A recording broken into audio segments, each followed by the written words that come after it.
today is the winter solstice, which is the shortest day of the year. So we're going to talk some about the what the winter solstice is, how it connects to astronomy, how it connects to ancient Kemet, ancient Egypt, as well as Christmas, and its ties to what some people call pagan traditions. We'll look at some pre-Christian traditions that the winter solstice is connected to, and some of the pre-Christian winter solstice festivals, like the Festival of Saturnalia and the Festival of Mithra, etc. There's a deep history behind all of this, and this is also connected to Christmas. So some people saw the post that I did on our Facebook fan page, The African History Network, today, on my YouTube channel and my personal page also, Michael Imhotep. And I talked about December 21st, the winter solstice, and the SUN, the Son of God, the SUN, from December 22nd, 23rd, 24th, it appears the sun does not move. And on December 25th, the sun is reborn. Okay, on December 25th, the sun is reborn. And I'm going to pull that up right here and show that. So all this ties into astronomy, and December 25th marks the rebirth of the sun, but starting on December 25th and each subsequent day, there's more and more sunlight. Okay, so all of this is connected. Okay, so we're going to talk some about the solstice and history behind that.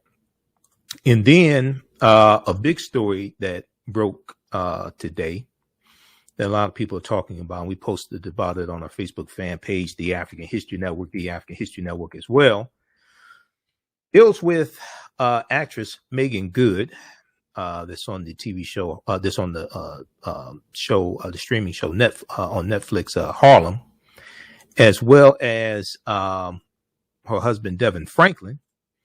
And they filed for divorce. Well, he filed for divorce.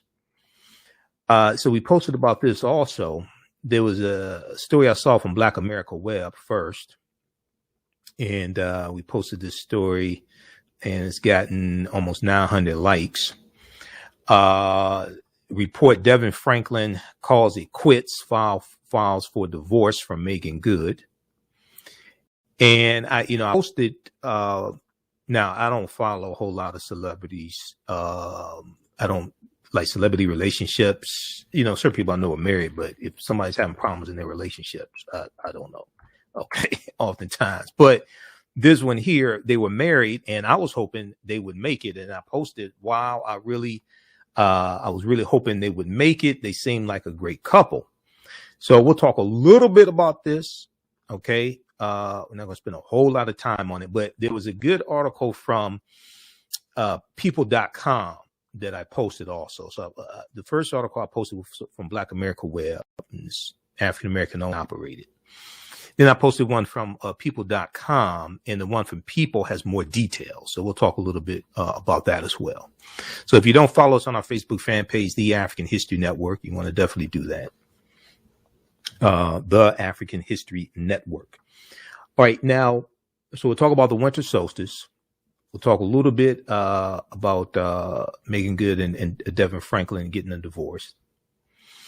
And it appears, from statements from them, it appears it's for the best. We'll talk about the winter solstice and Christmas and astronomy, and deal with some history there in ancient Kemet, ancient Egypt. And then there was so the interview I was going to do today at 2 p.m. Eastern Standard Time with Queen Thais, who is the CEO of the Liberated Minds Institute and founder of the Liberated Minds Black Homeschooling Expo. That got pushed back to Wednesday. We're going to do that Wednesday, 3 p.m. She had to travel unexpectedly, so they got pushed back to Wednesday. One of the stories, this other story that we're going to deal with today, ties into African Americans homeschooling and why more African Americans are homeschooling. Okay. There was a piece from there was an article from NPR.org, National Public Radio, that I saw. There's a big article from National Public Radio. More Black families are homeschooling their children, citing the pandemic and racism. Okay, and this is going to be our topic for our interview on Wednesday, December 22nd, with Queen Thais. And I've spoken a number of times at the Liberated Minds Black Homeschooling Education Expo also, that takes place usually the third weekend in July in Atlanta. Okay, I know the past couple of years, because of COVID, it has been a virtual conference. But you'll hear more about that when you tune in for the interview. Now, there is this piece here from NPR, and let me pull this up here because it's the one I wanted. This one right here. More Black families are homeschooling their children, citing the pandemic and racism. Okay, this story right here. So this is going to be our topic for discussion for the interview I'm doing Wednesday, December 22nd, 3 p.m. Eastern Standard Time. We'll broadcast on our Facebook fan page, The African History Network, my YouTube channel, Michael Imhotep, Imhotep. And we'll talk to Queen Thais. Okay. And so if you're an African American parent, you want to learn more about homeschooling, or if your child is at home in virtual school because of COVID or whatever it is, because of threats on schools, you want to tune into this interview. Now, this story ties into another story that I saw from December 17th.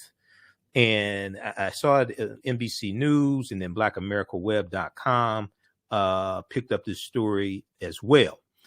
A state representative in Oklahoma has written a bill that introduces limits on how slavery is taught in schools. Okay. And we see this continuing attack on being able to teach the real history in schools. We see this continuing attack on being able to teach the real history in schools. And let's see here. There was this story here. So Black America Web picked up this story. But State Representative Jim Olson's bill bans instructions from teaching that one race is the unique oppressor or victim in slavery. Okay. And this sounds like some more of white people in their feelings and not wanting white children to feel guilty for what their ancestors did, etc. Okay, this sounds like more of that. This piece here, we'll talk about this story today, and this ties into the interview I'm going to do with Queen Thais, because when you read the piece from National Public Radio, one of the things they talk about is African-American parents are fed up with the racism that's in the curriculum, or their children not being able to really learn the real history because of these critical race theory laws in state legislatures. Oklahoma Republican introduces bill to limit how slavery is taught in schools. So we'll deal with this on the other side of the break. You listen to the African History Network show. I'm Michael Imhotep. We'll be back in a few minutes. Kwanzaa is coming, and the TheAHNShow.com has all of your Kwanzaa needs.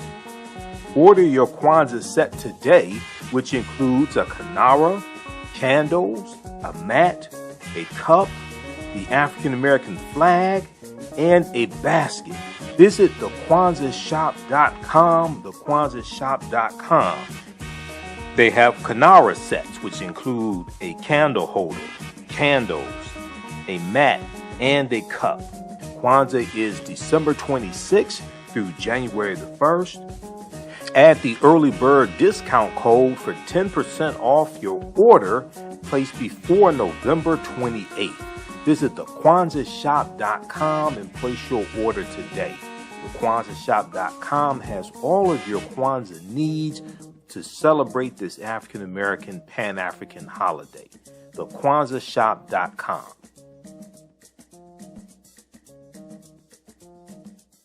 Black on Purpose Television Network. Yes, Black on Purpose Television Network. All black, all positive, all the time. The largest black-owned streaming television network in the world. Bringing our people together worldwide. Controlling our messages, our stories, our way. Black TV the way it should be. Black music, Black history, and more. 30 plus channels, thousands of shows. Black on Purpose Television Network. Subscribe now. Welcome back to the African History Network show right here on 910 AM, the Superstation of Future Radio. I'm your host, Brother Michael Imhotep. It is Tuesday, December 21st, 2021, and we're live. Calling numbers 313-778-7600, 313-778-7600 is the call-in number if you have a question or comment. All right, so I was probably as shocked as many other people when I saw the news today, and we just want to talk about this for a few minutes here. Because I thought, they were a good couple and, made a good couple. I was happy for them, hoping it worked out. But Meagan Good, DeVon Franklin, who's a minister, DeVon Franklin has filed for divorce from his wife, Meagan Good, of 9 years. So it's an interesting story here. People.com has a good write-up on this. I read the article from blackamericaweb.com first, and People.com had a lot more details. Read Black America Web because it's African-American owned and operated. Essence has a good article also, but we posted the articles from Black America Web and People.com. Harlem star Meagan Good and husband DeVon Franklin to divorce after 9 years of marriage. There's no one at fault. We believe this is the next best chapter in the evolution of our love. Meagan Good and DeVon Franklin tell People exclusively. Okay, People magazine, People exclusively. So People exclusively confirms the couple split after 9 years of marriage. Meagan Good and DeVon Franklin, who met working on the 2011 film Jumping the Broom, which is a really good movie. Movies and shows that promote African-American relationships, love, marriage, and I guess I have to be specific of what I'm talking about. Black men and black women, African-American men and women. You can do what you want to do, but that's not what I'm talking about. I like those positive movies. Okay.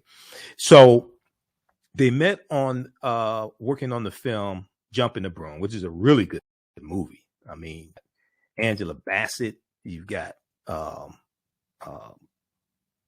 Meagan Good, you've got Mike Epps. It's an all-star cast for Jumping the Broom. So they got engaged in May 2012. And Loretta Devine, that's what I was thinking of, Loretta Devine. I was thinking of her on the Dorm Director on A Different World first season. But Loretta Devine's in the movie as well. So they got engaged in May 2012 and wed in June 2012. Okay. They said after much prayer and consideration, we have decided to go into our future separately, but forever connected. Meagan Good is 40, DeVon Franklin is 43. They share in a joint statement. We celebrate almost a decade of marriage together and a love that is eternal. There's no one at fault. We believe this is the next best chapter in the evolution of our love. They continue. We are incredibly grateful for the life-changing years we spent together as husband and wife. We are extremely thankful to God for the testimony being created inside us both, and for blessing our lives with each other, the pair adds. Now, 6 months before publicly sharing their decision to divorce, Meagan Good and DeVon Franklin posted anniversary tributes to one another to mark their 9th year of marriage. So they have some. This is a good article from People. Okay, I don't read People a whole lot. I follow them on one of the social media platforms or something. I follow them, but I get updates from People, but I don't follow them a whole lot. Let me see here, just a second. Okay. Now, on June 16th, Meagan Good shared a nearly 4-minute highlight reel of their relationship on Instagram. She said, quote, "To the love of my life, my husband, purpose partner, happy anniversary." The Harlem Star wrote, she's in the TV show Harlem, and Jasmine Guy makes some appearances in Harlem as well. Haven't seen Harlem yet. I've been watching reruns of 227 after the show's over with, and I'm editing video. Watching 227, MSNBC, and the Black News Channel. That's like what I watch. In a Different World on TV1. That's like 90% of what I watch. Okay. Now, this makes number 9, An Eternity You Go. This makes number 9, and Eternity You Go. You are the best decision I've ever made besides loving Jesus. LOL, laughing out loud. I love you with everything inside me, in this life and in the next. Okay. Now, at the time, DeVon Franklin, who's a preacher, most people know, and Live Free, Exceed Your Highest Expectations author, wrote a message to God on Instagram along with a photo of the pair. He said, "I love you, my love. Happy anniversary, number 9. He said in part. Now, as recently as December 2nd, DeVon Franklin celebrated the actress Meagan Good and touted her new it's on Amazon Prime series Harlem. And I have Amazon Prime. I need to watch it. I don't have Netflix anymore. I need to get Netflix again. It's on Amazon Prime. I've been watching 227 on Amazon Prime, so I'm going to have to start watching Harlem. I'm on season 4 of season 4 227, and they have Paul Winfield as the property owner, and they have Stoney Jackson on 227 now, season 4. So I'm so proud of my love, Meagan Good. She's one of the most talented actors on the planet, and she's funnier than you may know, but I'm so glad you finally get a chance to see her do it all as Camille Parks in the new Amazon Prime show Harlem. He posted on Instagram. Okay, so check out the rest of this piece here from people.com. All right. And I have to watch I have to watch Harlem on Amazon Prime, especially being that I'm paying for Amazon Prime each month. I just know Jasmine Guy and Meagan Good are in Harlem. That's about all I know about. I don't know plots, nothing. That's all I know. Okay. So check that out, and we wish them the best. And why is the screen freezing up? Hold on just a second here. Why is this doing this?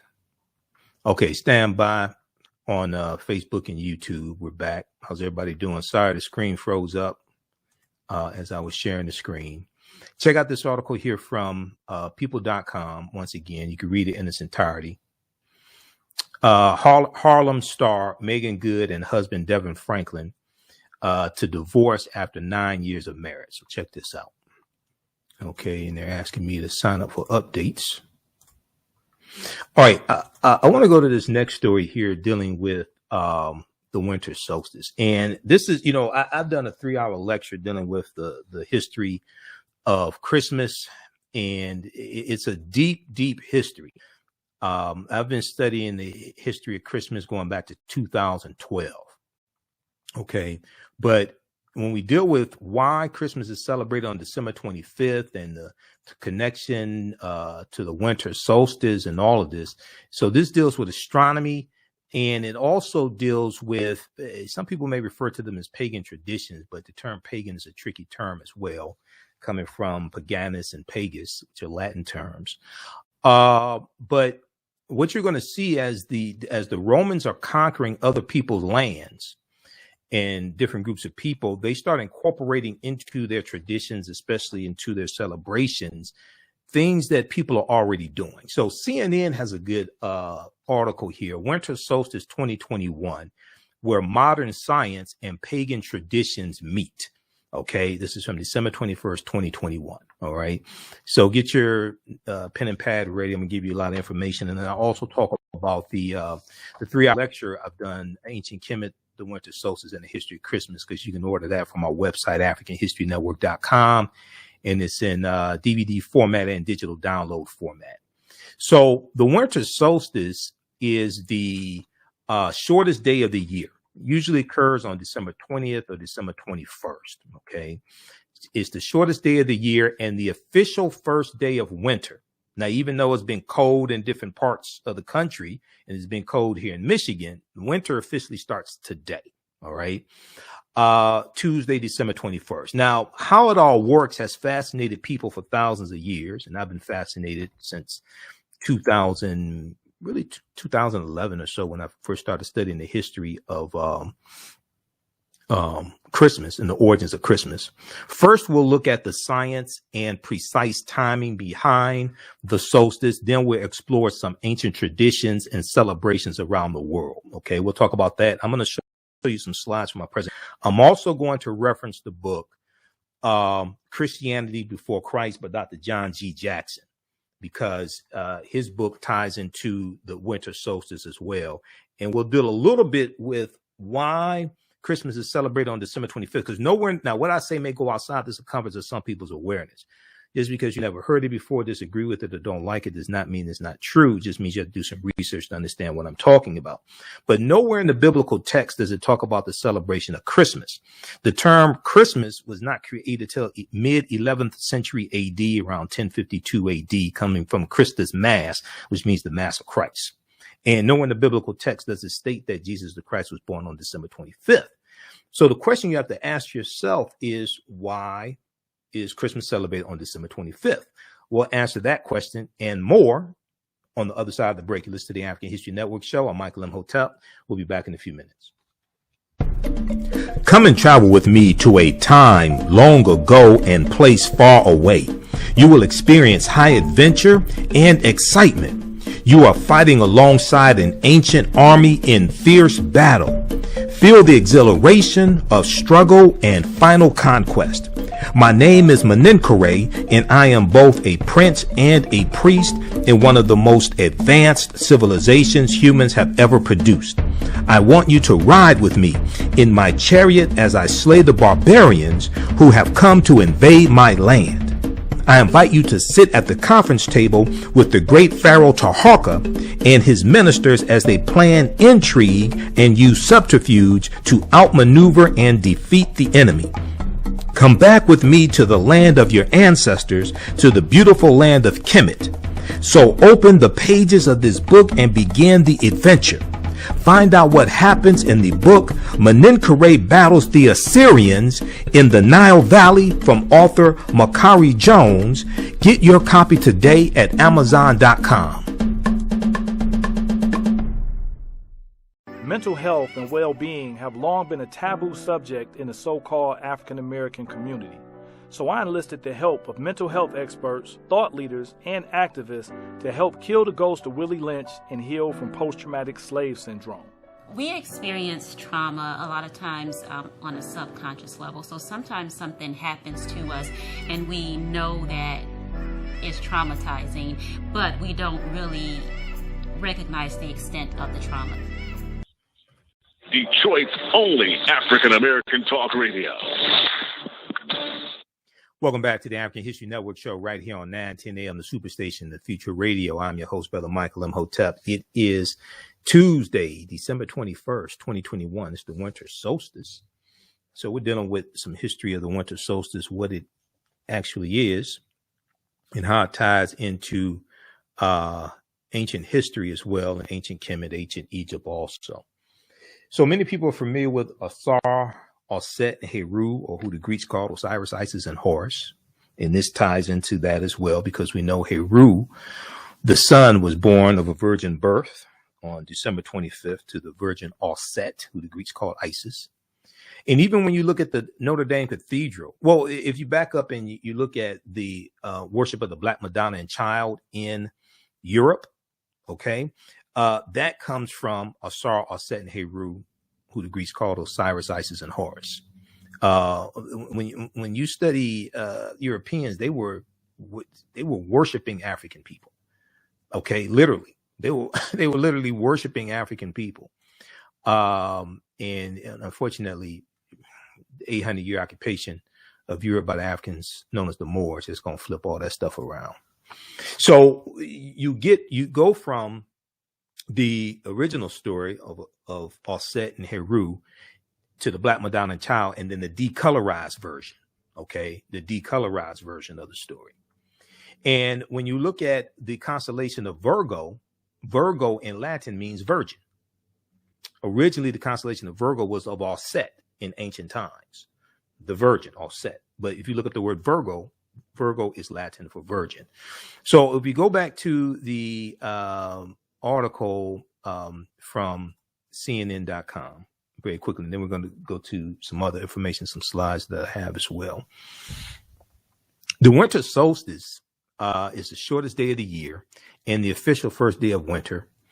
The science and timing behind the winter solstice. The winter solstice marks the shortest day of the year in the northern hemisphere, when the sun appears at its most southerly position. The sun appears at its most southerly position directly overhead at the Tropic of Capricorn. Okay, the constellation of Capricorn. The situation is the reverse in the southern hemisphere. There, the December solstice marks the longest day of the year and the beginning of summer in places such as Australia, Chile, and South Africa. All right. Now, in this image here shows some images of the Earth. These three images from a satellite show us what Earth looks like from space near the winter solstice.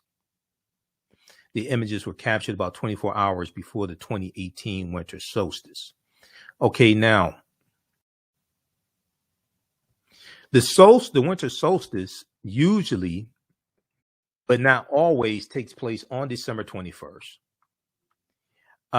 Time that the solstice occurs shift every year because the solar year, and the solar year is the time it takes for the sun to reappear in the same spot as seen from the Earth. The solar year does not exactly match up to our calendar year. Okay, the solar year does not exactly match up to our calendar year. The calendar that we use is the Gregorian calendar, introduced by Pope Gregory XIII in 1582 AD. And the Gregorian calendar is based upon how long it takes the Earth to travel counterclockwise, basically around the sun. And we know basically around the sun. So it takes 365 days, 5 hours, 48 minutes, and 365 days, 5 hours, 48 minutes, and about 46 seconds or so. All right. So that's the calendar that we use today. It's you have that 1 quarter day, and each year you add, every 4 years you add an additional day to the month of February, which is known as a leap year. All right, now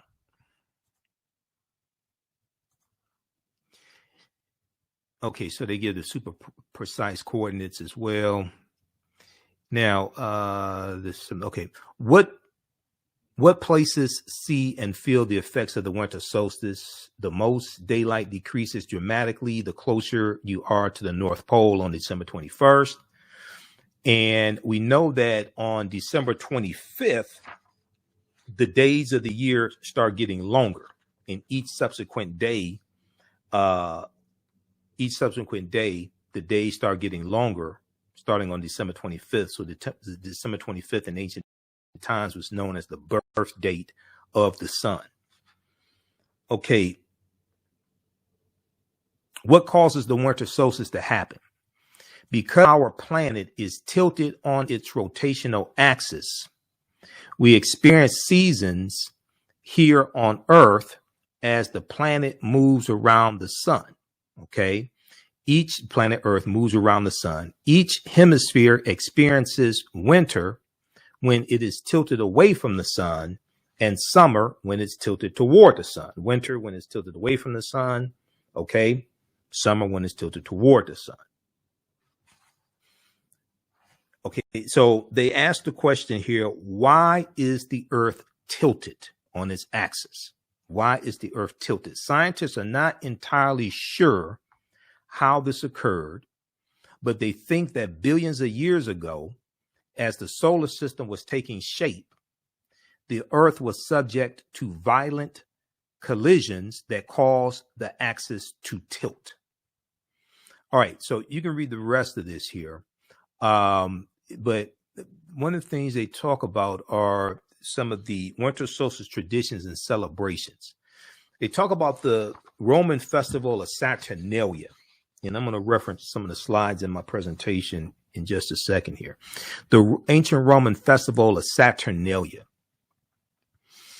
In ancient Rome, Saturnalia began on December 17th and lasted for 7 days. It honored Saturn, the Roman god of agriculture, or Roman deity of agriculture.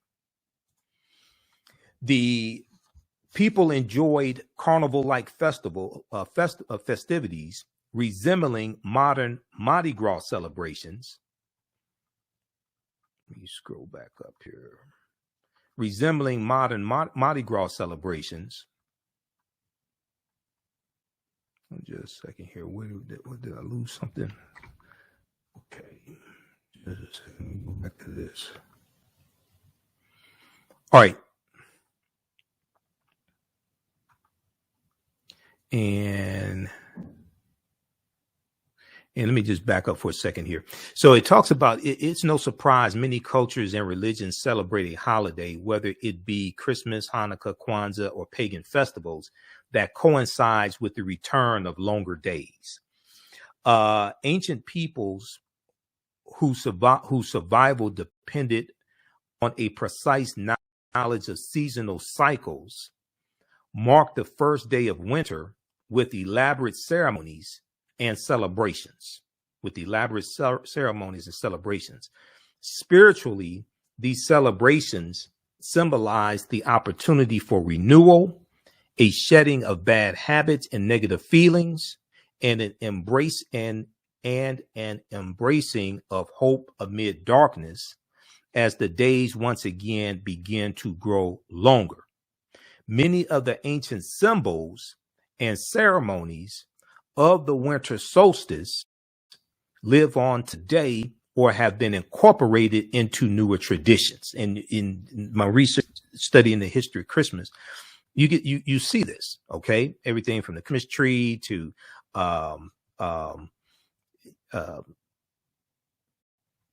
different red and green colors. You get to see different things that were incorporated from other people into the celebration of Christmas. Now, the festival of Saturnalia began on December 17th and lasted for 7 days. Saturnalia continued into the 3rd and 4th centuries Common Era, or AD. The people enjoyed carnival-like festivities resembling Mardi Gras celebrations and even delayed their war making. Now, as the Roman Empire came under Christian influence and eventual rule, some of the festival's customs were melded into celebrations surrounding Christmas and the New Year. Okay, so they go through and talk about some of the different celebrations here. You can check this out as well. They talk about Stonehenge also. So it's a good basic article here from CNN. Name of this piece is Winter Solstice 2021, where modern science and pagan traditions meet. Okay, so you can check this out. Now, if we, I want to go here to my presentation here quickly. So if we look at what determines when Christmas is celebrated, we look at the winter solstice. Now, this definition of the winter solstice comes from McGraw-Hill Dictionary of Aviation. So you can check out some different explanations of it. But the instance at which the sun reaches the point of maximum southerly declination on or about December 21st. And the word solstice, when you understand the etymology of that word or the origins of that word, the word solstice is Latin. The prefix sol, S-O-L, literally means sun. Okay. The prefix sol, S-O-L, means sun. And the suffix stit, S-T-I-T, literally means stand still. So solstice basically means sun stand still. Now, the sun moves into its lowest point on or about December 21st. From December 22nd, 23rd, 24th, it appears the sun does not move. So in ancient times, they said the sun was dead for 3 days. On December 25th, the sun moves 1 degree northward, and it was known as the birth date of the sun or the rebirth of the sun because the December 25th marks an increase in the amount of sunlight. Each subsequent day, there's an increase in the amount of sunlight. We'll deal with this on the other side of the break, and we'll talk about more why Christmas is celebrated on December 25th. And we'll deal with this story here from the American Bible Society and the Life of Christ. They have some very interesting information in their edition from 2011 on why Christmas is celebrated on December 25th. Listen to the African History Network show. I'm Michael Imhotep. We'll be back in a few minutes. African Spirit Cards specialize in the design and printing of high-quality African-centered note cards and stationery. African Spirit Cards breathes and rejoices in the African and African-American experiences. They honor our African heritage in all that they do for you by proudly displaying the great motifs and ornamentations of the African world diaspora. They use African images, African proverbs, and many African languages to fully immerse their clients in the wisdom and history of and the connection to Africa. They understand the importance of having images around us that reflect who we are. These images also illustrate where we came from and what we desire to be. They are here to serve you. Follow them on Instagram at African Spirit Cards, that's African with a K. They have a wide selection. Check out their holiday selection at etsy.com/shop/African Spirit Cards. That's Etsy, E-T-S-Y. You can give them a call at 313-995-3579, 313-995-3579. You can email them at janeldesigns@africanspiritcards.com. That's JANAL designs@africanspiritcards.com and place your order today. Mental health and well-being have long been a taboo subject in the so-called African American community. So I enlisted the help of mental health experts, thought leaders, and activists to help kill the ghost of Willie Lynch and heal from post-traumatic slave syndrome. We experience trauma a lot of times on a subconscious level. So sometimes something happens to us and we know that it's traumatizing, but we don't really recognize the extent of the trauma. Welcome back to the African History Network show right here on 910 AM, the Superstation, the Future Radio. I'm your host, Brother Michael Imhotep. It is Tuesday, December 21st, 2021, and we're live. We're talking some about the Winter Solstice and the history of the Winter Solstice and how all this ties into ancient history and ancient Kemet as well, ancient Egypt and the origins of Christmas, all of this. It's all connected. There was an article from, let me see here. So what I have up on the screen here, I was talking during the break. This deals with center class and Joie de Piet, Black Pete. Okay. In the celebration, the parade that takes place in the Netherlands, dealing with Black Pete, takes place on December 5th. Okay, December 5th.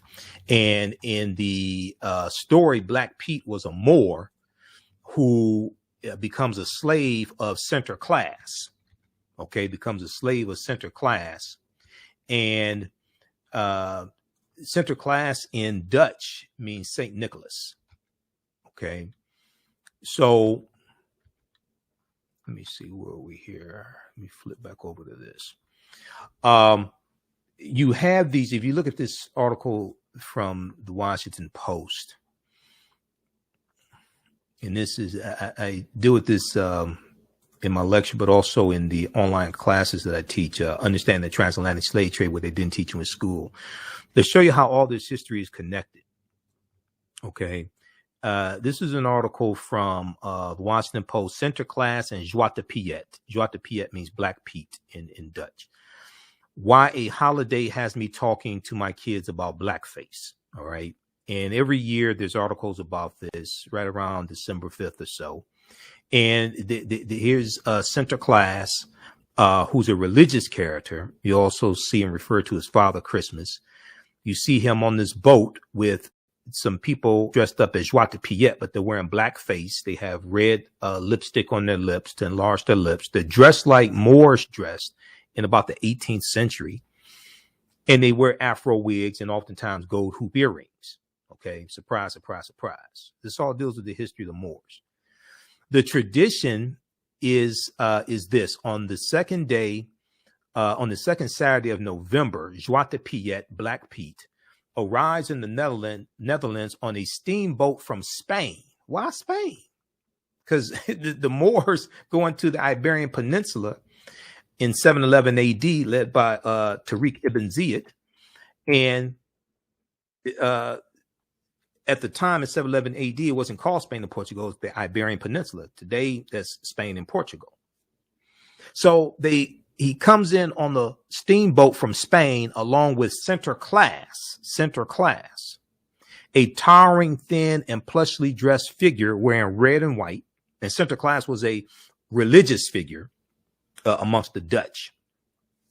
Hundreds of people gathered to watch the steamboat arrive, with Piets dancing, Black Piets, Zwarte Piets dancing and waving while brass band music plays until Center Class disembarks on a white horse, with the Piets walking at his side to greet and offer treats to children. The ritual repeats in various cities across the Netherlands until December 5th, the name day of Saint Nicholas. Saint Nicholas the Saint, the 3rd, 4th century saint.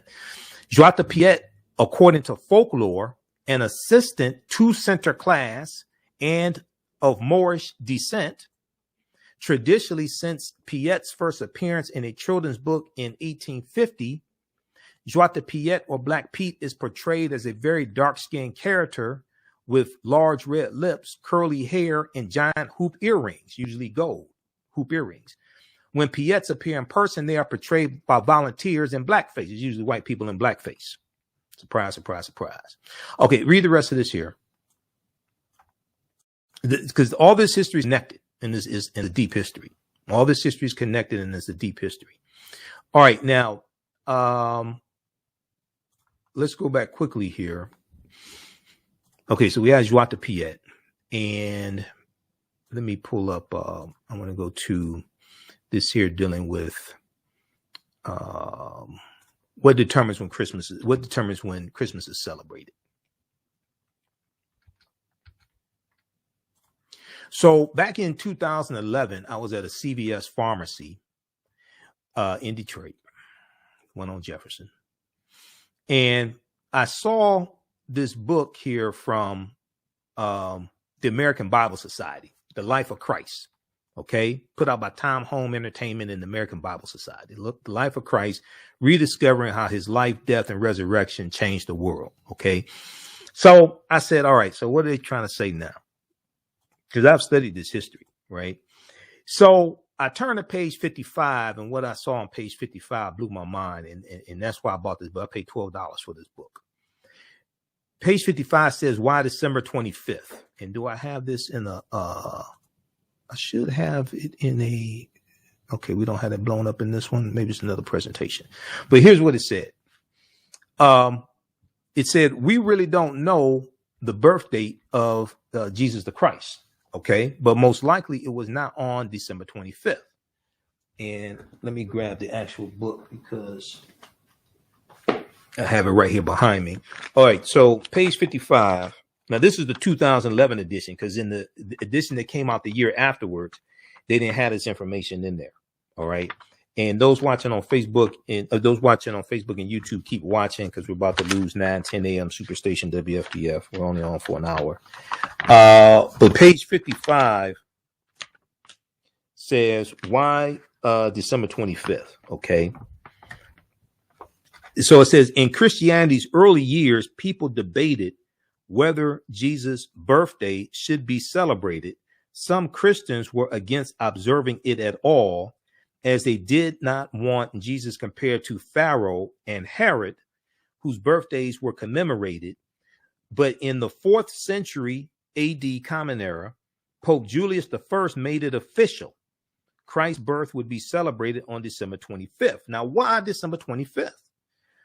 December 25th was already considered the birthday of the sun, S-U-N. Using the technology available at the time, astronomers observed that on December 25th, the days started getting longer again. They recognized the date as the winter solstice, when the sun is born again each year. All right, now those watching on Facebook and YouTube, keep watching. We're out of time here on 9:10 a.m. Superstation WFDF. We'll talk about this a little bit more tomorrow. Visit our website, AfricanHistoryNetwork.com. You can purchase the lecture. I've done a 3-hour lecture in digital download format or DVD on the origins of Christmas. And I'll have information there. I'll be at the Charles H. Wright Museum of African American History for Kwanzaa, the 4th day of Kwanzaa on December 29th, and Friday, December 30th and January 1st. I'll be a vendor there in the African marketplace. Right now, it's correct wrong behavior is not over till we win. Wakanda forever. We'll talk to you tomorrow. Peace. All right, stand by. Let me disconnect this call. We're going to keep going here. All right, how's everybody doing? Share this broadcast on social media platforms. Invite your friends to tune in. We're on 9:10 a.m. the Superstation for the first hour of the show, Monday through Friday. Okay, we're going to keep going for a few more minutes. These other topics we're going to get to tomorrow because I'll see how much I can squeeze in. We'll see. Let's keep going here. All right. Also, if you like this type of information, you can support the African History Network, $ the AHN Show through Cash App, $ the AHN Show through Cash App, also through PayPal, paypal.me/the AHN Show, paypal.me/the AHN Show. We're 6 days a week. This helps us keep doing the research and stay on the air, keep broadcasting. Okay, so I want to go back to this here from the book from the American Bible Society, and this deals with the life of Christ. Now, the word Christ comes from the Greek word Christos, which comes from the Kemetic karest. Karest means the rising of the spirit. Ka meaning spirit, rest meaning to rise in the Medu Neter language. So all this is connected. What you're dealing with ancient stories told over and over again, adapted to various people's cultures over thousands of years. Okay, and the names change and things like this, but you're dealing with these stories. If you read Christianity Before Christ by Dr. John G. Jackson, he breaks this down in his book, Christianity Before Christ by Dr. John G. Jackson. Also, you can read by Robin Walker, the brilliant historian Robin Walker out of the UK, Blacks and Religion, Volume 1. He deals with this some there. He talks about the vernal equinox in Easter. And then you can read also The World's 16 Crucified Saviors by Kersey Graves. He deals with that in there. That came out in about 1875, something like that. All right. Also, a lot of people don't know this, and we deal with this in one of my online classes. But, you know, in theology, in the seminary, those in the seminary take a class on comparative religion. So some of this information that I'm telling you, they learn in these classes on comparative religion. Now, just how much they decide to teach to the masses, well, that depends upon them. Dr. King, when he was in the seminary, wrote a paper in 1949 dealing with the influence of the mystery religions on Christianity. Now, this is at the King Institute at Stanford University. This is on their website. A lot of people don't know this. The influence of the mystery religions on Christianity. And he goes through and talks about Osiris. I don't have time to go through the whole paper. You can go read this yourself. But there's a section here. He talks about the influence of the, okay, that's dealing with Attis. He talks about Isis, he talks about Adonis as well. Okay. The influence of Osiris and Isis. Now, this is Dr. Martin Luther King Jr., not Martin Luther that led the Reformation in 1517. No, this is Dr. King that they distort his legacy every Dr. King Day. This is Dr. King wrote about this. The influence of Osiris and Isis. So you're like, what did Dr. King know about that? The Egyptian mysteries of Isis and Osiris exerted considerable influence upon early Christianity. This is the Dr. King that they don't want you to know about. The two great Egyptian deities whose worship passed into Europe were revered not only in Rome, but in many other centers where Christian communities were growing up. Osiris and Isis, so the legend runs, were at one and the same time brother and sister, husband and wife. But Osiris was murdered, his coffin body being thrown into the Nile River. And shortly afterwards, the widowed and exiled Isis gave birth to a son, Horus. This is Dr. King breaking this stuff down. The first Holy Trinity, okay, the Immaculate Conception. Meanwhile, the coffin was washed up on the Syrian coast and became miraculously lodged into the trunk of a tree. The tree afterwards chanced to be cut down and made into a pillar in the palace at Byblos. And there Isis at length found it. After recovering Osiris' dismembered body, Isis restored him to life and installed him as king in the netherworld. Meanwhile, Horus, having grown to manhood, reigned on earth, later becoming the third person of this great Egyptian Trinity. Now, this is Dr. King breaking this down. Okay. Read this paper here from 1949. Okay. that Martin Luther King Jr. wrote when he was at Crozier Theological Seminary. The name of the paper, The Influence of the Mystery Religions on Christianity. Now, I first found out about this from one of my teachers, Dr. Ray Hagins, years ago, and I went and read the paper. Okay, I went and read the paper. So this is why they don't ask me to speak at a lot of Dr. King Day celebrations, because I braced up. I did with the Dr. King to try to get a concealed pistol license in Montgomery, Alabama in 1956, because Dr. King owned guns until Bayard Rustin convinced him to get rid of his gun. Dr. King owned guns. Okay. Because if you read the book, This Nonviolent Stuff That Gets You Killed, How Guns Made the Civil Rights Movement Possible by Professor Charles E. Cobb Jr., you get a whole different understanding of the civil rights movement. As one of my teachers, Professor James Small, taught me, he said the civil rights movement was not a nonviolent movement. If it had not been for Negroes with guns, there would not have been a civil rights movement. All right, but that's another presentation. So we deal with that some in the class I teach, from the Civil War to the Civil Rights Movement of Black Power, 1865 to 1968. All right, so they talk about the Winter Solstice here on page 55 of this book here, The Life of Christ. Now, they say the Romans celebrated the birthday of the god Sol Invictus, the unconquered sun, the god Sol Invictus. And I'm going to see if I have a blow up of this. I thought I had a larger, one of my other presentations, I thought I had a larger slide of this. I have this in different presentations here. Yeah, okay. So this is what we do. You have a blow up of this. So what we'll do, we're going to, just a second here. This is in the presentation from the class, Understanding the Transatlantic Slave Trade. Let me let me close this, and we'll drop in this larger one.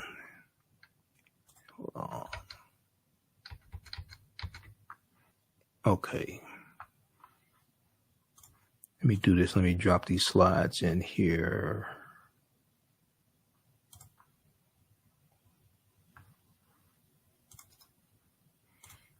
Okay, because you can zoom in on this. And,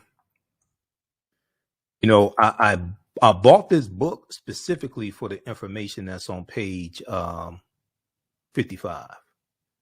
Because I said people are not going to believe it unless I can show it to them. It reminds me of Richard Pryor in when he was an archaeologist in Egypt in 1909 in a skit from the Richard Pryor show. And he comes across the Book of Life. They go into a temple and he comes across the Book of Life and he says, I got to get this book out of here. The brothers back home are not going to believe this. This information to change the world. Civilizations will be changed. History will be changed. I heard Richard Pryor in my head when I saw this book standing at the checkout counter in 2011 at CVS Pharmacy. I said, no, I got to get this book out of here. I bought it. I mean, I ain't walk out with the book. I paid for the book, but I said, I got to get this book out of here. Okay. I said, people are not going to believe this. All right. So here's a close up on what's on page 55. All right. So the Romans celebrated, is to talk about in Christianity's early years, and then December 25th was already considered the birthday of the sun, the S-U-N, the Son of God, the S-U-N. Using the technology available at the time, ancient astronomers observed that on December 25th, the days started getting longer again. They recognized the date as the winter solstice, when the sun is born again each year, the S-U-N, the Son of God, the S-U-N. Because see, from December 23rd, 24th, December 22nd, 23rd, and 24th, those 3 days, it appears the sun does not move. So it appears the sun is dead for 3 days, and then it rises, is reborn on December 25th. So this deals with astronomy, but we were told not to study astronomy and astrology and stuff like this because we were told it was hocus pocus and we're not supposed to study that. But this is what Europeans are studying. Okay, now the Romans celebrated the birthday of the god Sol Invictus, which means unconquered sun. Sol Invictus, S-O-L, meaning sun. They celebrated the birthday of the deity Sol Invictus on December 25th. This day was also recognized as the birthday of Mithra. Mithra was a Persian deity, a Persian sun god, okay, worshipped among the ancient Persians. And December 25th was also the birthday of the deity, agricultural deity Attis, A-T-T-I-S, Attis, worshipped in Asia Minor. By choosing December 25th, the Christian church avoided upsetting the masses. No one wanted their festivals canceled, so the church simply combined this new Christian holiday with pagan traditions. The church just simply combined this new Christian holiday with pagan traditions. When you go through and study history and you look at the book, well, Christianity Before Christ breaks this down also, but there's another book that I used in researching the history of Christmas, and it's one, where is that one? Can I put my hands on it? It's one by Jonathan Green, Everything You Want to Know About Christmas, or something like that. Oh, this one right here. Christmas Miscellany. This book right here, it deals with a lot of history as well. Christmas Miscellany. Everything You Always Wanted to Know About Christmas by Jonathan Green. That this book goes deep into that history also. All right, now I'm not attacking anybody that celebrates Christmas. I don't want people to misunderstand me here. So that's why Christmas is celebrated on December 25th. And this was in the 2011 edition of The Life of Christ, put out by the American Bible Society. Now, what's interesting, it says rediscovering how his life, death, and resurrection changed the world. Now, interesting enough, when this came out, I showed this all over the place. I did lectures in different cities, and I was showing this and citing this information here and actually showing people what's in here. So it was a sister who watches my show. She contacted me like the following year. I think it's probably 2012. She contacted me and she said she bought the book, but she bought the edition that came out after 2011. And she said the information that's on page 55 is nowhere in the next edition of the book. That information is not in there. So if you try to get this on Amazon, get the 2011 edition. All right. Now, history.com. Now, I don't know why they took it out, because it's accurate. It's true, but I don't know why they took it out, but they did.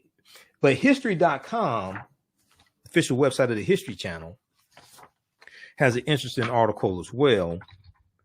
And they've done a documentary on history.com dealing with the history of Christmas. They have some of this information in there. Okay, dealing with the winter solstice and all this. I've seen their documentary. They have it. They have some of this in there. If we look at this one here from history.com, let me pull this up. On the winter solstice, we'll look at this, and I'm going to show you a couple more slides from my presentation. Okay.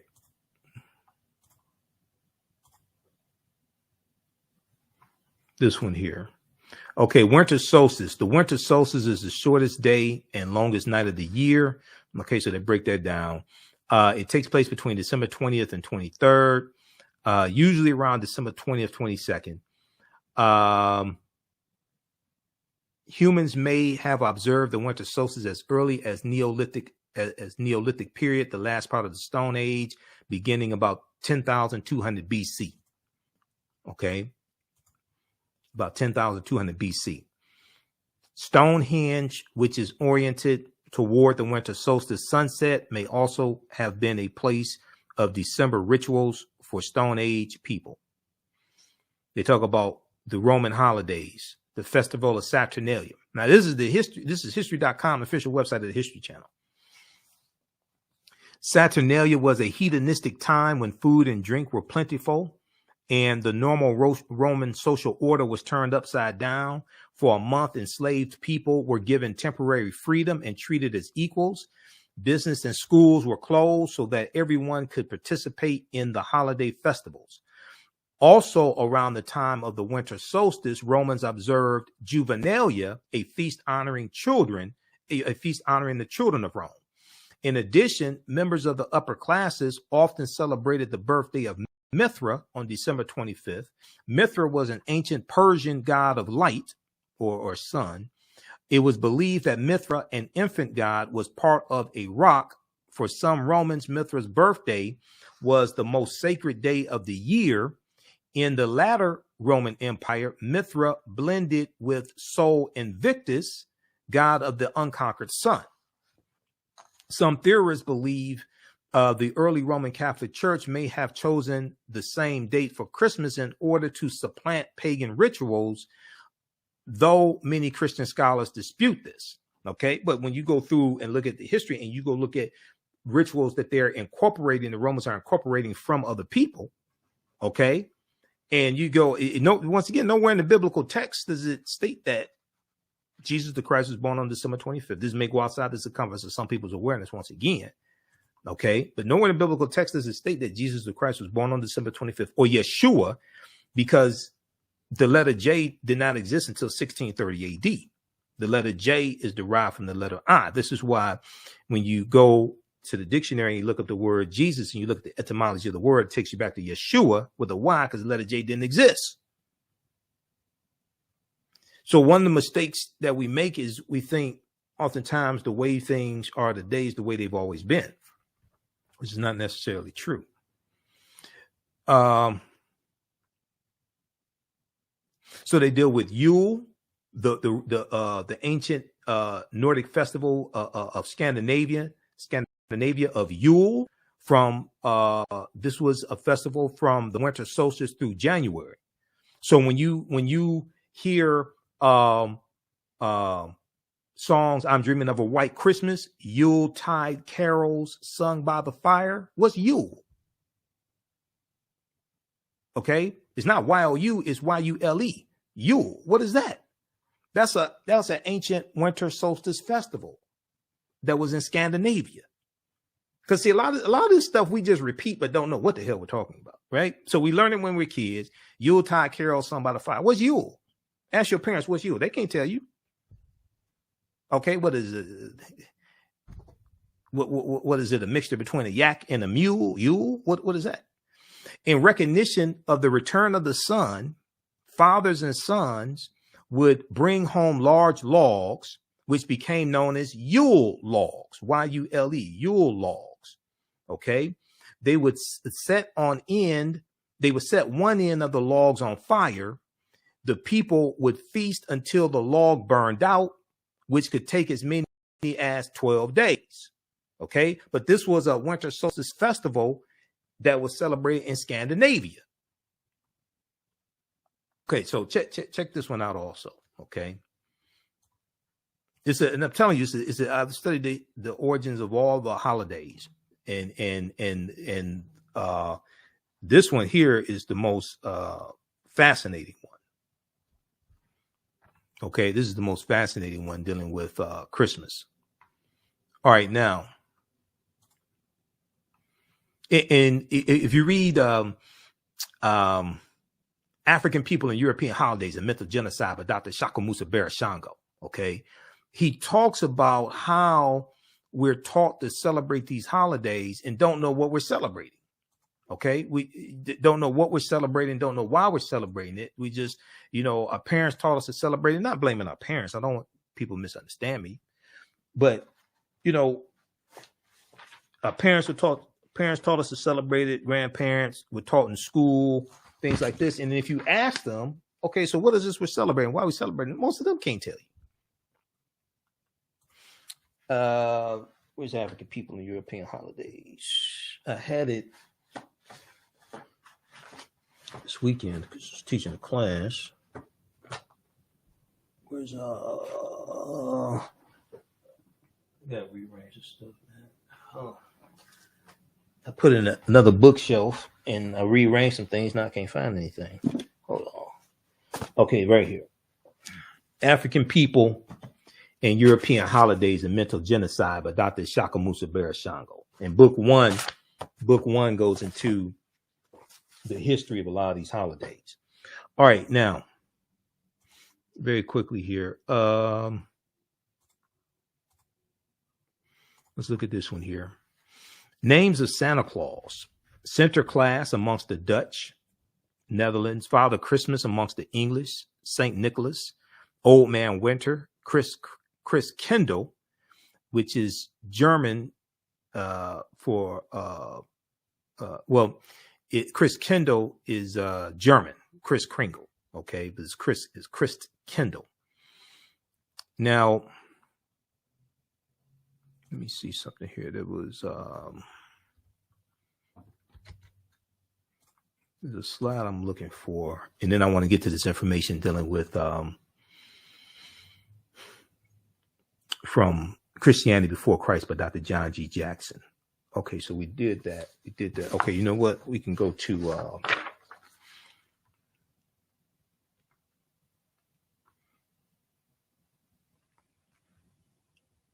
let's look at this quickly here. Festival of the Callans. This is a deep history.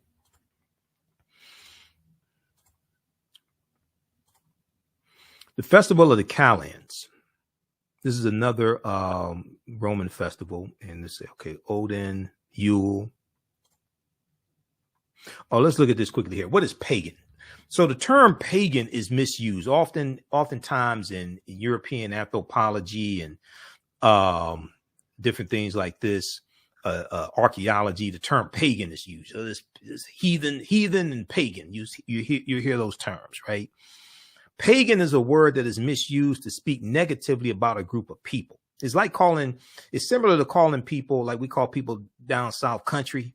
Okay, you don't have shoes or socks, you don't have teeth, you eat chitlins or something like that. Call them country. All right, it's something negative, right? like some of the people in West Virginia, okay, or or Alabama, or something like that. Okay, so. And if we look at the American Heritage Dictionary, or you can look at Merriam-Webster. I look at Merriam-Webster a lot, and then there's an online etymological dictionary that I use as well. An adherent of a polytheistic religion in antiquity, especially when viewed in contrast to an adherent of a monotheistic religion. But see, the problem with the way they phrase that is you had white people, Europeans trying to interpret something in African culture and interpret African spirituality, and they really didn't have a foundation to understand what it was that they were trying to interpret. Okay. And what we see is when we deal with the Neteru, the different forces of nature, okay, or what the people call gods, like in ancient Kemetic spiritual systems, the Neteru, Asar, Offset, Heru, Ptah, Bastet, things like this, Ma'at, personification of truth, justice, righteousness, balance, harmony, order, and reciprocity. The winged deity. You're dealing with different manifestations of that one supreme force. Okay. They believed in one supreme being, but they looked at different manifestations of that one supreme being. When you look at Christianity and you see how, for instance, if we bring this up, not to make this too long,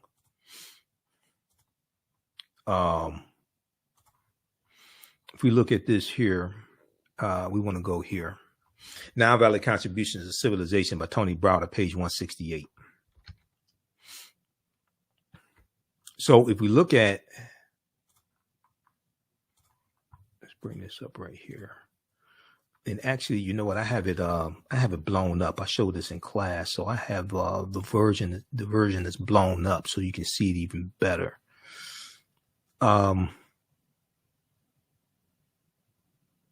Yeah, let's look at this. Let me drop these 3 slides in here because you can see it even better.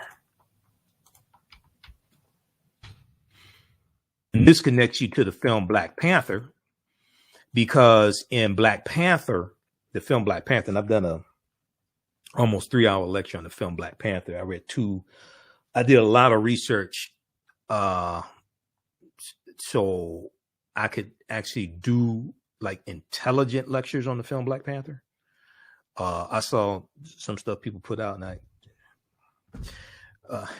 I did research. I mean, just put it like that, a lot. But when you look at the Panther deity, Bastet, that comes from ancient Kemet, ancient Egypt. Bastet, that watches over the people of Wakanda. And then each clan, there are 18 different tribes that make up the people of Wakanda. Each one has their own deity that watches over them. Okay, like the Jabari tribe, things like that. You have the Crocodile clan, the Gorilla clan, etc. But Bastet watches over the people of Wakanda. And this ties into what are called patron saints, like Saint Maurice, who was a Moor, who became a patron saint to Germany. And what happens is, this is why this is such a deep history. All this is connected. So let's look at this here. Let's look at this is page 168 of Nile Valley Contributions of Civilization. And Browder's in Egypt right now. I was trying to set up an interview with him because he sent me a message. We talked through Facebook a couple weeks ago, but I'm gonna catch him when he gets back from Egypt.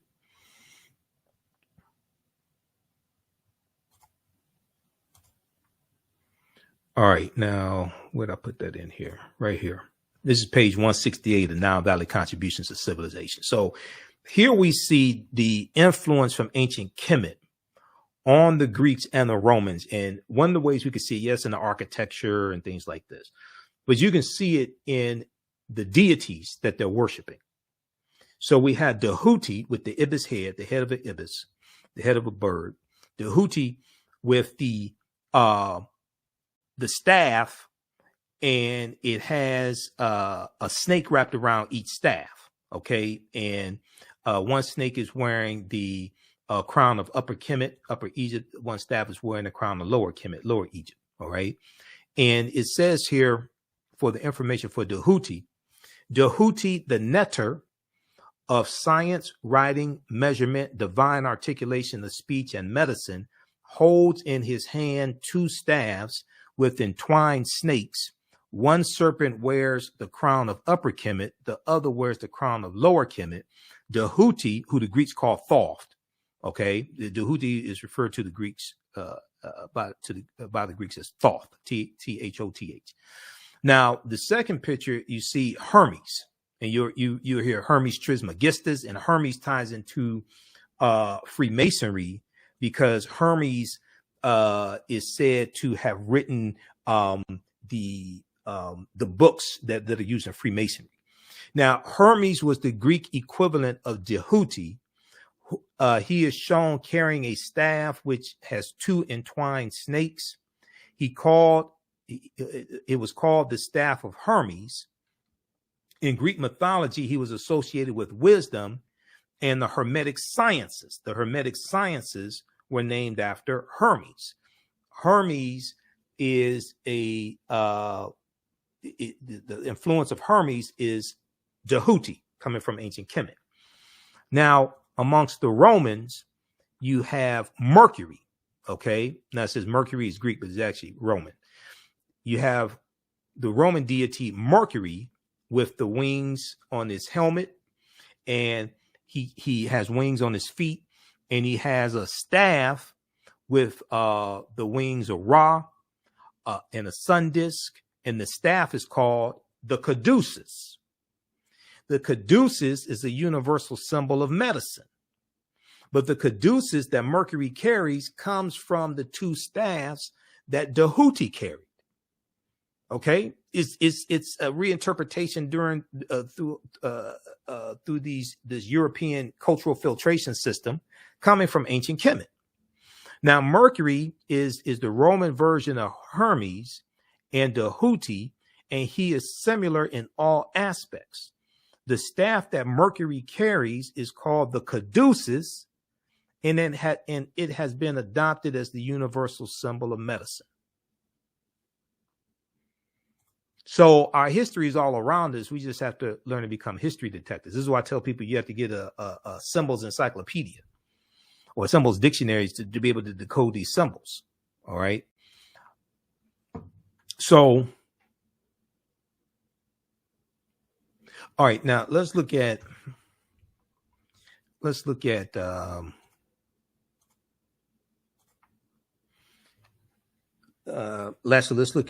page 126 to 128 of Christianity Before Christ by Dr. John G. Jackson. All right. Now, also, if you like this type of information, I have a complete lecture that I've done at our website, AfricanHistoryNetwork.com. It's right on the homepage of the website.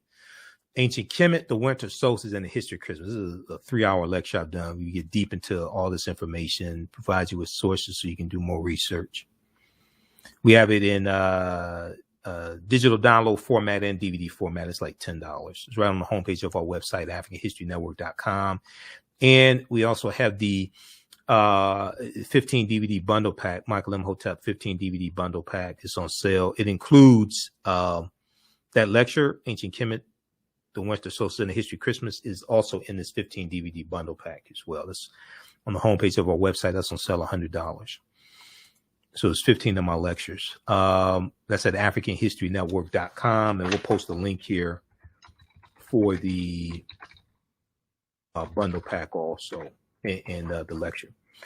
Any of these presentations of mine, if you want them in digital download format, just email me and let me know, because I'm putting more of them in digital download format also.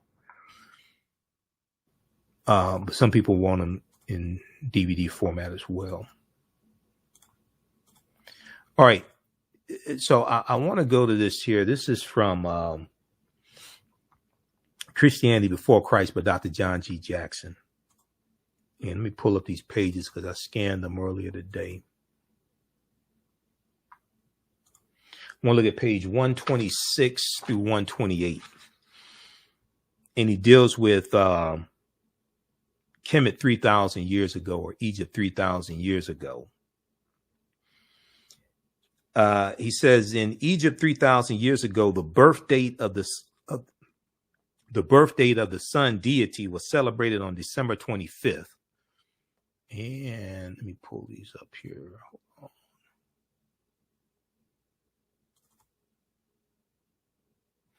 on. Okay, let's look at this here. I'm gonna try to zoom in on this. I did a lot of preparation for today's show. But that's the actual book. I want you to know I ain't make this stuff up.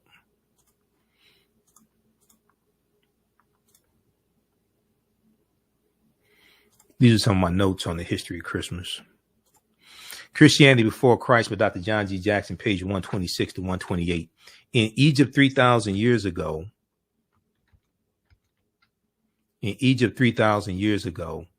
the birth date of the sun deity was celebrated on December 25th. The first day to noticeably lengthen after the day of the winter solstice, December 21st. After the day of the winter solstice, December 21st. Now, at midnight, at the midnight hour on the first minute of the 25th of December, the birthday of the sun was commemorated. This is in ancient Kemet. On December 25th, the sun is in the constellation of Capricorn. On December 25th, the sun is in the constellation of Capricorn, and then known as the stable of Aegeus, Augeus. So the infant sun god was said to have been born in a stable. I'm telling you, this is a deep history. Okay. On December 25th, the sun is in the constellation of Capricorn. 3,000 years ago, it was known as the stable of Aegeus, the constellation. So the infant sun god was said to have been born in a stable. Brightly shining on the meridian was the star Sirius, the star from the east, while rising in the east was Virgo, the virgin.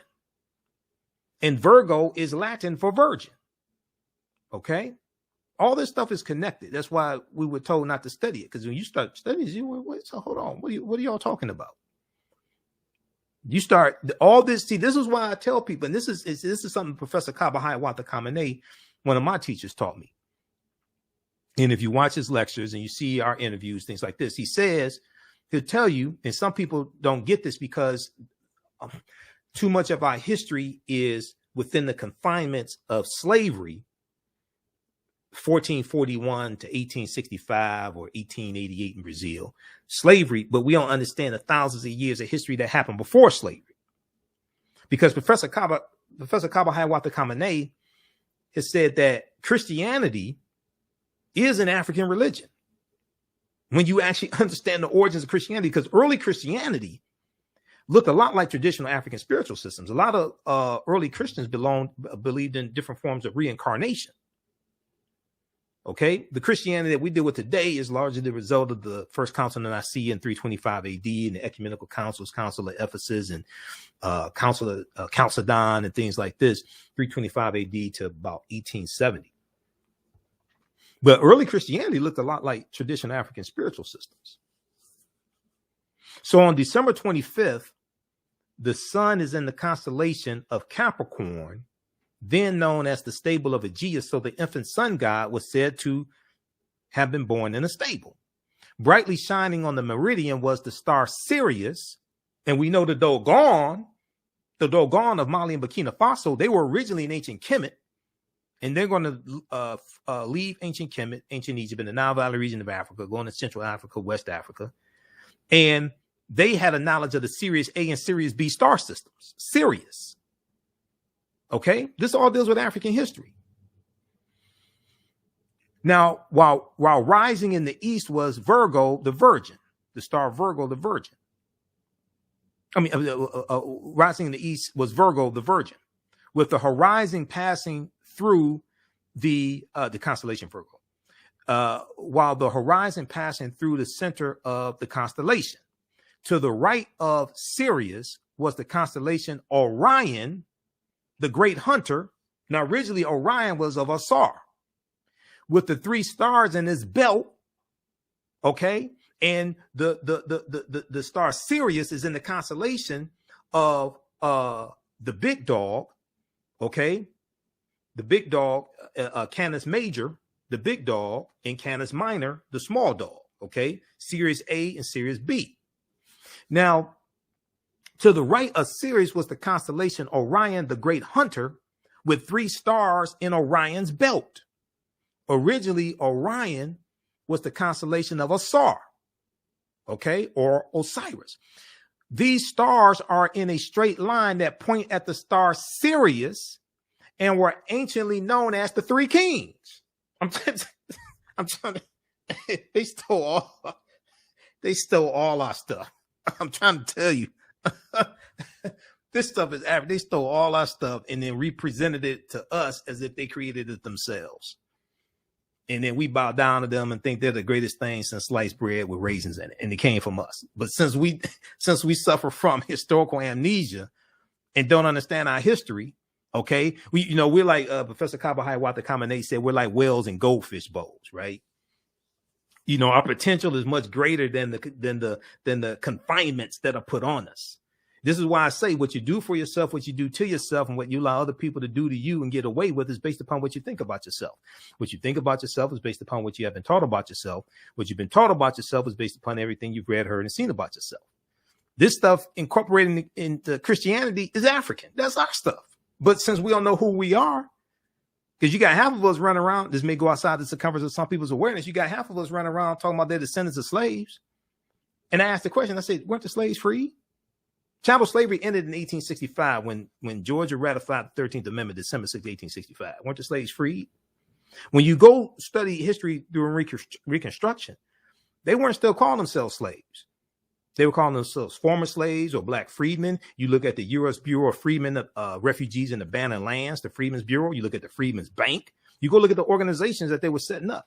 I said, so why do some of us today, 156 years after chattel slavery ended, why do they refer to themselves as descendants of slaves as opposed to descendants of ex-slaves or former slaves or freedmen? Why do some of us keep trying to put our ancestors back into a condition that not only were they freed from, but many of them took up arms because there was 200,000 African Americans that served in the Civil War. They took up arms to fight for their freedom. Why do some of us refer to themselves as descendants of slaves when the slaves were free? Why don't you call yourself descendants of former slaves, or if you got to reference slavery? Now, just a few years ago, some of those same people were saying they were descendants of kings and queens. Maybe it's because we've been taught to have a slave mentality. Some of us bought into that. We've been taught to have a slave mentality because I'm telling you, when you go and study the history after slavery ended, they weren't calling themselves slaves. So why do some of us then refer to themselves as descendants of slaves as opposed to descendants of those formerly enslaved or freedmen? Because that's one of the terms that was used for them, freedmen, like the Freedmen's Bank, where we were depositing our money. It wasn't the slave bank. But that's another conversation. That's another show. To the right of Sirius was the constellation Orion, the great hunter, with 3 stars in his belt. These stars in a straight line point at Sirius and were anciently known as the 3 kings. We have them in the Gospels as the 3 magi or wise men from the east. Let me scroll down here. At the winter solstice, the sun was at the lowest point of the celestial sphere. At the lowest point of the celestial sphere, at its southern limits. Then it began to move northward along the elliptical, passing over the celestial equator at the vernal equinox, which is Easter, because vernal is Latin for spring. The vernal equinox, coming from aquanatium, the Latin word aquanatium, that marks the first day of spring. It's usually March 20th, March 21st. And that's the day where you have the same amount of daylight as you do nighttime, the vernal equinox. And Easter is celebrated on the first Sunday following the first full moon, following the vernal equinox.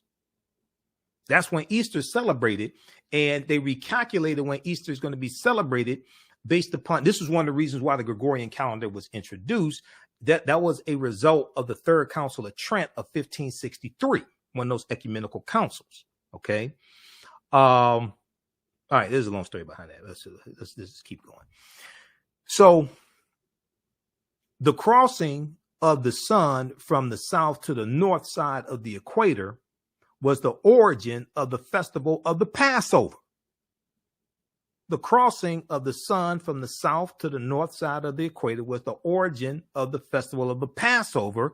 When the sun passed over the celestial equator 3,000 years ago, it was situated in the constellation of Aries, the lamb or ram. So the lamb became the symbol of the sun god, the lamb. This suggests the origin of the paschal lamb, widely known as the symbol of the crucified Christ. Several of the sacrificed saviors were said to have been crucified in the heavens, but not literally. All this, I'm telling you, they stole all that stuff. When you go read this, you study this. I read Christianity Before Christ back in 1994. This stuff is deep. I mean, this deals with astronomy. This is why the celebration of Christmas is like, okay, you don't have to celebrate Christmas, but you better damn well go study the origins of Christmas, because it reconnects you to yourself. Just as the 13 pieces of Asar were remembered, he was dismembered, 14 pieces dismembered, 13 pieces remembered, and he was resurrected. And the 14th piece was the Tekken, which is what the Washington Monument is, because we know 50 of the 56 signers of the Declaration of Independence were Freemasons. And the foundation of Freemasonry comes out of ancient Kemet, ancient Egypt. All this reconnects you to yourself. This is why when I hear people talking about we descendants of slaves, I'm like, Negro, are you crazy? You haven't really studied your history then. If that's what you want to claim, you really haven't studied your history, because they didn't call themselves slavery after slavery ended.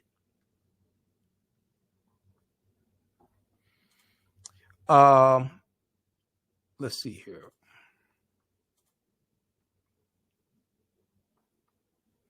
Okay, so we got that.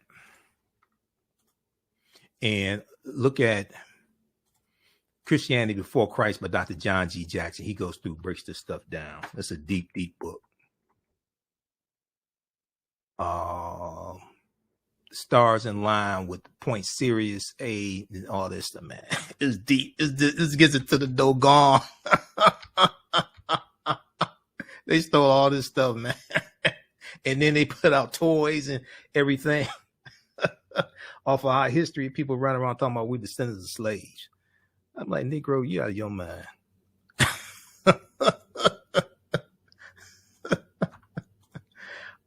Let's see here. Let me go. Now, I'm not saying slavery didn't exist. That's not what I'm saying. I'm not saying we're not owed reparations, repairing the damage of slavery. Okay, we're not owed reparations because we work for free. Or our ancestors, we didn't work. None of us were there. The last known slaves died in the 1950s. The damage of slavery and the Jim Crow segregation and racism and what happened after slavery, we're still affected by that today. Some people make the argument, well, we worked for free for 246 years. The question I asked them is, you do know slavery was legal. We know it was morally wrong, but slavery was legal, right? Okay, so what law are you citing that slaves are supposed to be paid? Saying that our ancestors worked for free for 246 years is not a legal argument. When you go to lawmakers, you go to argue law. Foundation of law is the U.S. Constitution. This is why I said Article 1, Section 9, Clause 1 of the U.S. Constitution lays the foundation for a legal argument for reparations, but people don't want to do it that. They want to say we worked for free for 246 years. No, our ancestors worked for free. None of us were there for 246 years. It was legal not to pay them. That's not a legal argument that they didn't get not paid. We know it was wrong. We know it was morally wrong, should not have happened. But that ain't a legal argument. The foundation of law in this country is the U.S. Constitution. Article 6 of the U.S. Constitution tells you that the U.S. Constitution, all the previous treaties and all the subsequent treaties are the supreme law of the land. If you want to deal with reparations, first thing you should do is study history and law. Because a lot of these arguments for reparations are not legal arguments. And when you challenge laws made by the legislative branch of government, where do you go? You go to the judicial branch of government. And the judicial branch of government, federal courts, federal appeals court, U.S. Supreme Court, interpret law from the legislative branch of government and the executive branch of government, executive orders from the president. The judicial branch interprets law. So this is why a lot of this stuff floating around in the reparations are not legal arguments. Now, Article 1, Section 9, Clause 1 of the U.S. Constitution lays the foundation for a legal argument because at the Philadelphia Convention of 1787, they put a 20-year clause in the U.S. Constitution that the earliest that the international transatlantic slave trade could be abolished would be 1808. International transatlantic slave trade means bringing Africans into the country to enslave them. It was abolished January 1st, 1808. That's when it took effect. U.S. Congress passed a bill March 2nd, 1807 to abolish the international transatlantic slave trade, and the U.S. government entered into international treaties with other European countries to abolish the international transatlantic slave trade. Great Britain abolished it in 1807. The law went into effect January 1st, 1808. Why? Because that's the earliest the U.S. Constitution said that the international transatlantic slave trade could be abolished. But we don't understand history or law, so we don't know none of this stuff. So what that means is all the Africans that were brought to this country from January 1st, 1808 through July 1860, when the flotilla came into Alabama, was all illegal based upon federal law. Their court cases of white men who were caught bringing Africans into the country illegally, and they were prosecuted. But we're not making legal arguments for reparations because we haven't studied history and law. And one of the foundations for that argument is the U.S. Supreme Court case of the Amistad of 1841. Joseph Q. give us free. Where'd they go to get their freedom? U.S. Supreme Court. What did the U.S. Supreme Court rule? They ruled that they were never slaves. They ruled that they had a right to take up arms and defend themselves, the mutiny on the slave ship. And they granted their freedom because they ruled that it was illegal for the Amistad slave ship to come into U.S. waters in the first place because the international transatlantic slave trade had been abolished and it was illegal. How do we know? Archives.gov. What's archives.gov? Well, official website of the National Archives. You know they had some of the original court documents from the Amistad slave ship case of 1841 there. How do you know? Because I read them.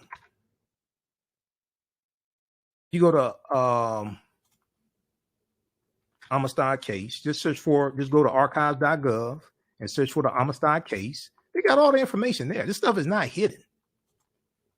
We just haven't been taught to research this stuff. It's not hidden. It's a free website. You don't need to read Metal Netter to be able to read this. Just go search for Amistad. It comes up. The Amistad case, February 1839, the Portuguese slave hunters abducted a large group of Africans from Sierra Leone, blah, blah, blah. Primary sources, they show you they have some of the original court documents there. Click right here. This up right here. This is crucial. This abduction, when they break this down, this is the National Archives, U.S. National Archives. This abduction violated all of the treaties in existence. See, now you're talking about law. Okay, we didn't get paid for 246 years. What law are you citing slaves are supposed to be paid? Was it a law in the colony? Was it a law in the state? Was it a law in federal law? Because if it's a law in the state, that doesn't transfer to other states. Because other states have different constitutions, different states have different laws. This abduction violated all of the treaties in existence. And you can click there to read more. but we don't have more time to deal with that. So you can check that out yourself. Okay, so share that at your next reparations conference. So we can deal with legal arguments for slavery, for reparations, repairing the damage, and relate all of that history to how we're negatively impacted by the structural inequities today that are shaped by the history of slavery, Jim Crow segregation, redlining, racism, health disparities, all that ties right into today. But you have to, it has to, but your argument, especially for repairing the damage of slavery, needs to be, you need to have a legal argument, because what people don't talk about is what happens when it gets challenged in court. It's just like the debt forgiveness for Black farmers that was in the American Rescue Plan, the $1.9 trillion American Rescue Plan. It's tied up in court because white farmers are suing, saying you're violating our constitutional rights because we can't get debt forgiveness, and you giving it to Black farmers and Native American farmers and Latino farmers, and our constitutional rights are being violated. Well, they ain't going to the legislative branch of government to challenge that. They're going to the courts, and they're dealing with a bunch of Trump judges, some of the 225 federal judges that Donald Trump and Mitch McConnell got confirmed. Because Donald Trump changed the landscape of the federal judiciary. Okay, I'm not talking about the 3 Supreme Court justices he got rammed through. Now it's a 6-3 conservative court. I ain't talking about that. I'm talking about the federal courts. All right. Okay, so if you like this type of information, visit our website, AfricanHistoryNetwork.com. AfricanHistoryNetwork.com. One, you can register for the online courses I teach on Saturdays and Sundays. Now we have these in a bundle pack. All the we do the sessions live. They're all archived and recorded. You can go back and watch them anytime. You can watch them now as soon as you register. From this one class I teach on Saturdays, from the Civil War to the Civil Rights Movement and Black Power, 1865 to 1968. And so we deal with history leading up, what leads up to the Civil War taking place. I deal with the Louisiana Purchase of 1803. Start there, the Louisiana Purchase of 1803. And we go through and look at the Civil War, 1861 to 1865. We look at Reconstruction, 1865, 1877, Jim Crow era, and the rewriting of the state constitutions to suppress African Americans. All this history, what's taking place right now in the state legislatures, Republican-dominated state legislatures. That's what happened after Reconstruction ended. Okay, especially you look at the Mississippi State Convention of 1890. All right, so we have this class here. And as soon as you register, you can watch the class we just did this past weekend. And then the other class that I teach is Ancient Kemet, the Moors, and the Ma'afa, Understanding the Transatlantic Slave Trade, what they didn't teach you in school. Where we go deep into this history. We deal with thousands of years of history. For both of those classes, I do a PowerPoint presentation, book references, articles, video clips. Some of these slides here that I showed, a few of those are from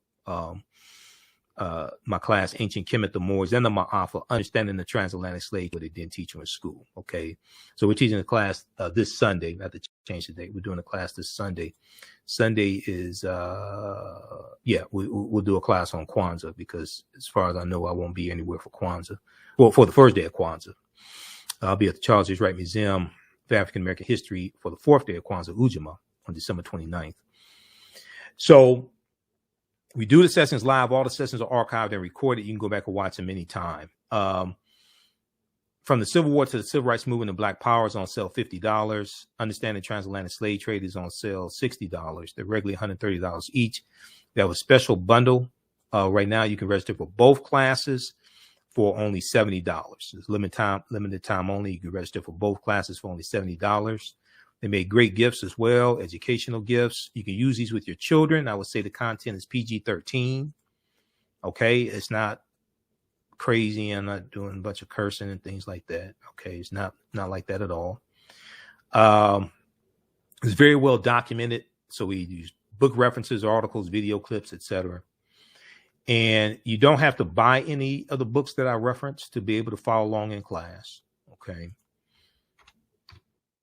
So you can watch from around the world. As soon as you register, you can start watching the content, and you can join us in class for our next class as well. All of my DVD lectures and digital downloads are at our website, AfricanHistoryNetwork.com, including Ancient Kemet, the Winter Solstice, and the History of Christmas.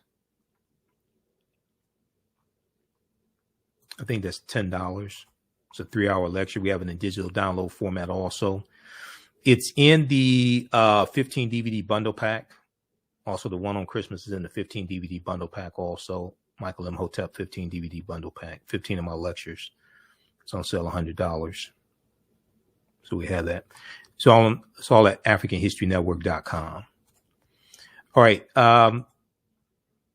If you like this type of information, also you can support the African History Network. $ the AHN Show through Cash App. $ the AHN Show through Cash App. So this really helps us a lot to keep doing the research, stay on the air, keep broadcasting. Usually December and January are usually like very slow months as well. So this helps us stay on the air and cover some of the expenses.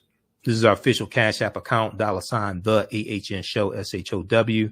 When you go to it, it says Michael, shows my picture there. These other ones are fake African History Network Cash App accounts. I don't know who set those up. I'm trying to find them. I don't know who did that. And if you want to set it up for a recurring donation, I know you can do it. I'm not sure if you can do it to Cash App. I know you can do it to PayPal. So we'll post the information for PayPal, and it's at our website, AfricanHistoryNetwork.com. All right. African American business owners, post the name of your business here on the thread of the broadcast. We'll let you know how you can advertise with the African History Network. Current promotion: buy 1 month, get 2 months free.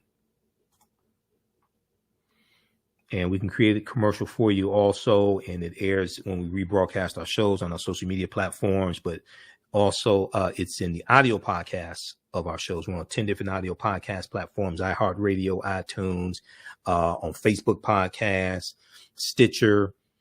So we can create a 30-second to 60-second commercial for you if you don't have one, and in the air when we rebroadcast these shows on our social media platforms and in the audio podcast of our shows as well.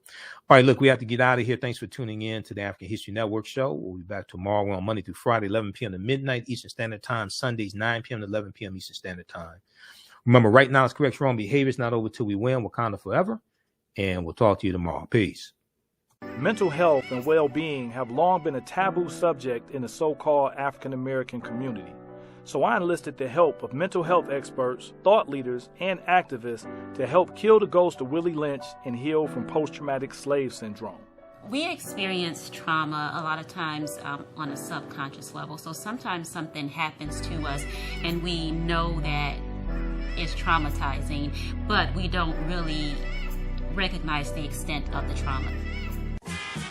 Kwanzaa is coming, and the TheAHNShow.com has all of your Kwanzaa needs.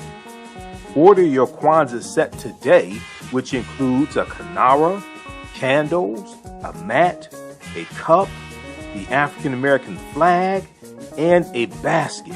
Visit TheAHNShow.com, TheAHNShow.com. They have kinara sets, which include a candle holder, candles, a mat, and a cup. Kwanzaa is December 26th through January the 1st. Add the early bird discount code for 10% off your order placed before November 28th. Visit TheAHNShow.com and place your order today.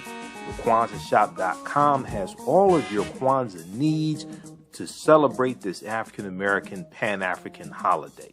TheAHNShow.com.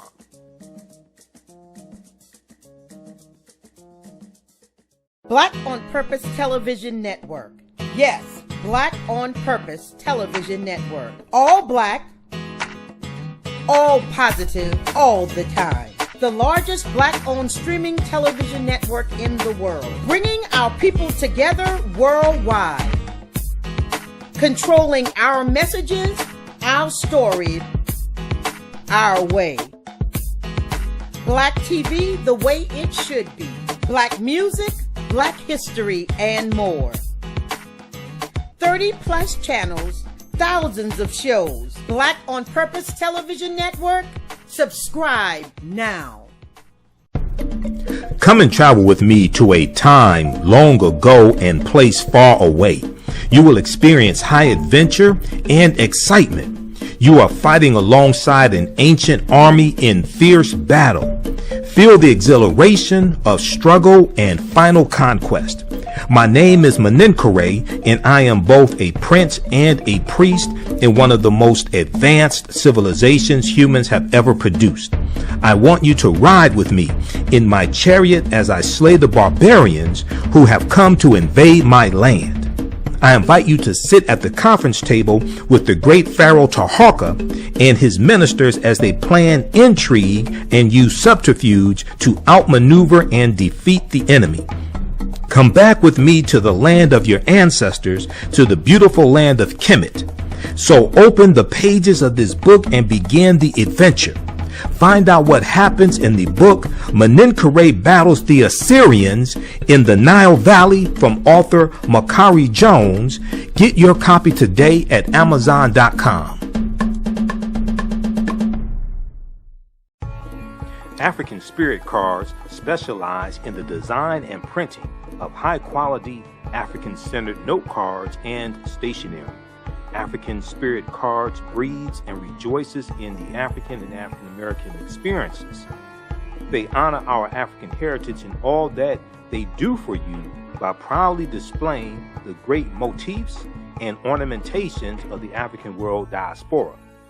They use African images, African proverbs, and many African languages to fully immerse their clients in the wisdom and history of and the connection to Africa. They understand the importance of having images around us that reflect who we are. These images also illustrate where we came from and what we desire to be. They are here to serve you. Follow them on Instagram at African Spirit Cards, that's African with a K. They have a wide selection. Check out their holiday selection at Etsy.com/shop/African Spirit Cards. That's Etsy, ETSY.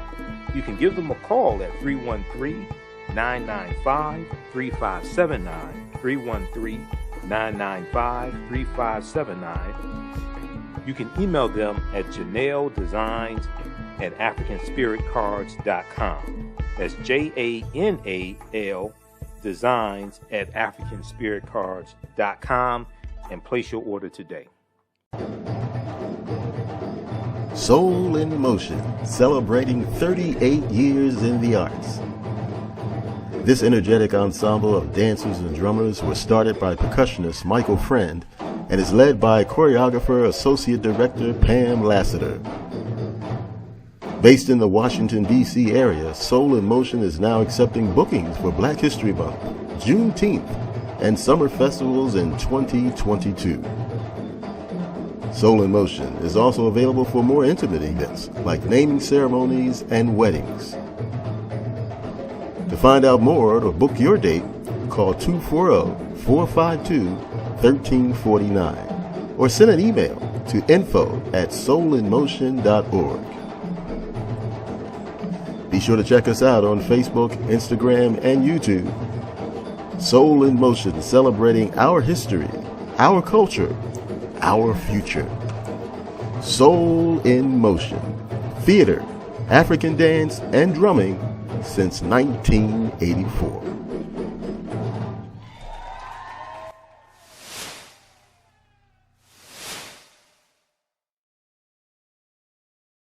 Hi, I'm Joel Wilson, President and CEO of JCW Computer Consulting LLC, a technology implementation firm with over 20 years of satisfying customers. We offer a full spectrum of industry top-tier branded services. We are an authorized partner or reseller for Lenovo, Zoom, T-Mobile, Microsoft 365 and Surface tablets, Google Workspace, Acer, Asus, Samsung, PCmatic security software, and many more. Our online store features laptops, Chromebooks, computers, printers, accessories, and software. Businesses, take advantage of our free 1-hour Zoom tech consultation and know we offer top nationwide high-speed internet service providers, voice over IP, and cellular phone services. Home users, don't miss our current in-stock Chromebook inventory. Please visit us at jcwcc.com or call 215-879-6701. Gain knowledge in minutes from insightful summaries of progressive and socially conscious books.